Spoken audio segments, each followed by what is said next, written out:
We're tied together. We're all brothers and sisters on this planet. And we must somehow learn to live together. Welcome! It is Tuesday at 1 o'clock. It is time for HugNation. We've got a new vibe, a new look, a new stance. And by stance, I mean standing. We'll see how I do. We'll see if I can stay in frame. Wah! So, thank you so much for being here. This week's HugNation, I wanted to, before we started, do our little talk, our little intro words about a Dal Buffet topic that is so clearly obvious that even Spike Lee could make a movie about it. Do the right thing. I was watching The Shield last night, and if you've ever seen that show, the whole show is about how there are these massive degrees of pretty good once you cross the line into deceit of some sort. And so there's like deceit for good purposes. They break the rules so that they can put bad guys in jail, and so you're in this kind of conundrum of, well, is it okay in that case? What I'm talking about is taking the stance of absolutely not. It's never okay. Like if it's wrong, it's wrong. If it's wrong, it's wrong. If it's lying, it's lying. A couple examples from my recent and not so recent past that have come into my mind thinking about that. I was just reading a excerpt from Gandhi's autobiography, and one of the things that he talks about is his life as this sort of experiment, and in that making all of his choices about taking the absolute moral high ground that he can. That's what governs everything, every decision he makes. Not how he can best help his family, not how he can better his career, not how he can get financial advantage or anything. It's always what is the most morally just right thing to do in this situation. I think that's amazing when you look at the impact that kind of action can do. And you look at the type of people like that and the impact that it had. If you look at Gandhi, you look at Jesus, you look at, I had another example, but these are people, they didn't say, come follow me, let's start a revolution. They said, I'm going to make my personal life about a high degree of righteousness and then let the effects of that ripple on. And obviously, they ripple pretty brilliantly, pretty dramatically. One of the things that I think people often, that I meet people or I talk to people, and it seems like their motivations for doing something are about what is the most advantageous, or a balancing of advantageous versus risk. It's not about what's the moral high ground. There's so many situations where people look at the way you do your taxes and stuff. Maybe not you, but a lot of people. It's like, well, how much can I, what's the level of risk to getting caught versus advantage to me? I mean, you look at how many people go out and try to find purpose in their life. Oh, I need to go find my purpose. And usually they think that means, oh, I'm going to go feed the homeless, or I'm going to go find shelter for the hungry, or something like that, It's all these external things of trying to fix.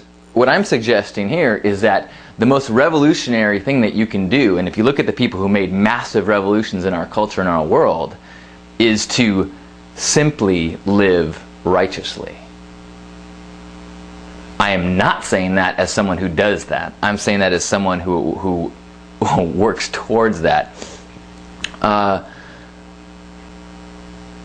When I was a little kid, my dad, one time we were going to the way to the swap meet. On the way there, he says, hey, look at that. There's our neighbors are having a garage sale. Let's pull over. And I said, I've already checked it out. There's nothing cool there. Because in my mind, I don't want to stop. Let's just go to the swap meet. It's no big deal. It's a little, so let's just go. So later that day, when we got back, came out, or I shared that, oh no, I didn't really go there. And my dad was furious. Furious. Started screaming at me, yelling at me. Probably, you know, some of the most I've ever been disciplined. And I was thinking, like, what the I've done nothing. I mean, this is such a small deal. I mean, and in his head, and I'm so grateful for this, his head, it was like, it's a lie. It's a lie. And so if you are going to cross the line into living your life deciding this gray area of when it's okay to lie, and some lies are okay, and oh, I can deceive if it works for me, the risk to benefit ratio, I'm now in that realm, then I'm disappointed in you. And I was pissed. I didn't understand, but it's now been 30 years and I still remember that lesson. And I still am able to, not still, but I'm slowly getting to a point where I'm recognizing the gift, the honor, the joy in knowing that you've done the right thing. Very recently, this last week, a friend of mine was having trouble with their router, and so we went and bought a replacement router just in case that was the problem. And it looked like the new router was working better. It was the exact same, we bought the exact same product. And so I was thinking, oh, well, cool. We'll just take the old one, put it in the new box, return it, and it's no big deal. And I just asked my dad, I'm like, so what is that? You think that's being dishonest? And he looked at me and goes, dishonest? That's stealing. That's downright theft. And I was like, all right, you're totally right.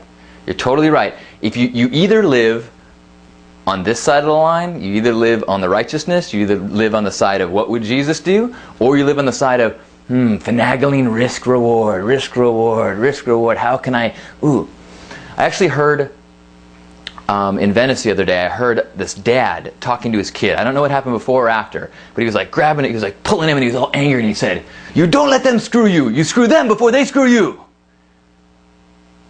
And I was like, whoa, exactly.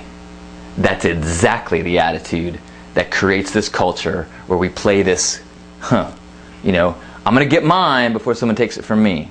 I'm not going to risk being taken advantage of. So if everyone's cheating, I'm going to make sure that I cheat too. Now, and the cool thing is that that's not like a Jesus, Son of God thing. You don't have to be born divine or touched by a lightning bolt to do that. You just have to be a human that makes those choices, which we all have the ability to do. Isn't that exciting? Woohoo! I think it's time to have a Hug Nation hug. What do you guys think about that? So as we give ourselves a squeeze, we think about all the people we've passed in the last week, along the roads and in our hallways, in our families, and strangers in the streets. We think about the people behind the thoughts.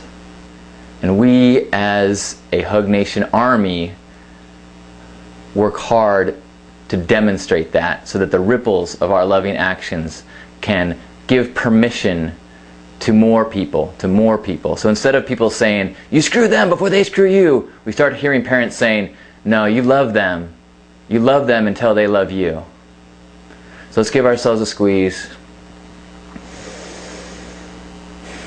And think about beneath the frustrations in everyone's frontal lobes, deep down in the part of us that makes us all much more alike than different.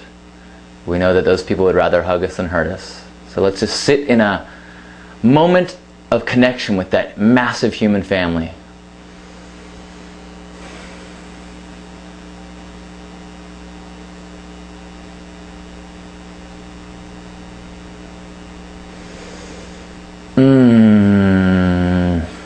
As the love swirls between us all, as the love reminds us that we are small pieces of something massive and much larger than us. We thank Grandpa Caleb for blessing us. We thank all of our ancestors for helping us get to where we are.